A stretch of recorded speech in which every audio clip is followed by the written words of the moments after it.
आलेले आहेत final voting trend आणि या वोटिंग ट्रेंडनुसार कोण जाऊ शकतं घराच्या बाहेर याबद्दल चर्चा करूया। नमस्कार मित्रांनो, माझं नाव तुषार आणि सेव्हन मराठीमध्ये तुम्हा सगळ्यांचं पुन्हा एकदा स्वागत आहे। तर मित्रांनो, 7 लोक घरातून बाहेर जाण्यासाठी नॉमिनेट आहेत। त्यामध्ये कोण कोण आहे तुम्हा सगळ्यांना माहीत आहे। सूरज आहे, डीपी दादा आहे, त्याच्यानंतर अभिजित आहे, त्यानंतर निक्की आहे, आर्या आहे, अरबाज आणि घनश्याम। आता या 7 लोकांचे वोटिंग ट्रेंड आपल्याकडे आलेले आहेत। नंबर 7 वरती आहे घनश्याम दरोडे, त्याला मिळालेले आहेत 1% वोट। नंबर 6 वरती आहे अरबाज पटेल, त्याला मिळालेले आहेत 2% वोट। नंबर 5 वरती आहे निक्की तांबोळी आणि निक्की तांबोळीला मिळालेले आहेत 3% वोट। त्यानंतर नंबर 4 वरती आहे आर्या जाधव, तिला मिळालेले आहेत 4% वोट। नंबर 3 वरती आलेला आहे अभिजित सावंत आणि अभिजित सावंत 15% वोट घेऊन त्याची जागा त्यांनी कायम केलेली आहे।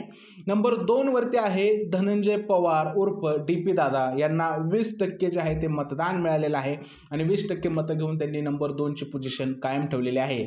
आणि नंबर 1 वरती राज्य करतोय सूरज चव्हाण। सूरज चव्हाणला मिळालेले आहेत 55% वोट आणि 55% वोट घेऊन तो नंबर 1 वरती आहे।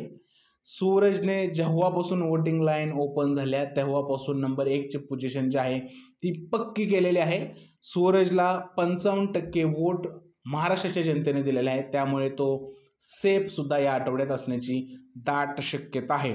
या जर का वोटिंग ट्रेंडचा विचार केला तर मला असं वाटतंय 7 नंबरला असणारा जो घनश्याम आहे 1% मत घेऊन मला वाटतंय की तो घराच्या बाहेर जाऊ शकतो आणि डबल इलेक्शन झालं तर मला असं वाटतंय की आर्या जाधव जे आहे ते मेकर्स तिला बाहेर करू शकतात। अरबाज आणि निक्की एवढ्यात बाहेर पडेल असं वाटत नाही, पण वोटिंग ट्रेंड बद्दल जर का विचार केला तर अरबाजचा सुद्धा नंबर घनश्याम बरोबर लागू शकतो।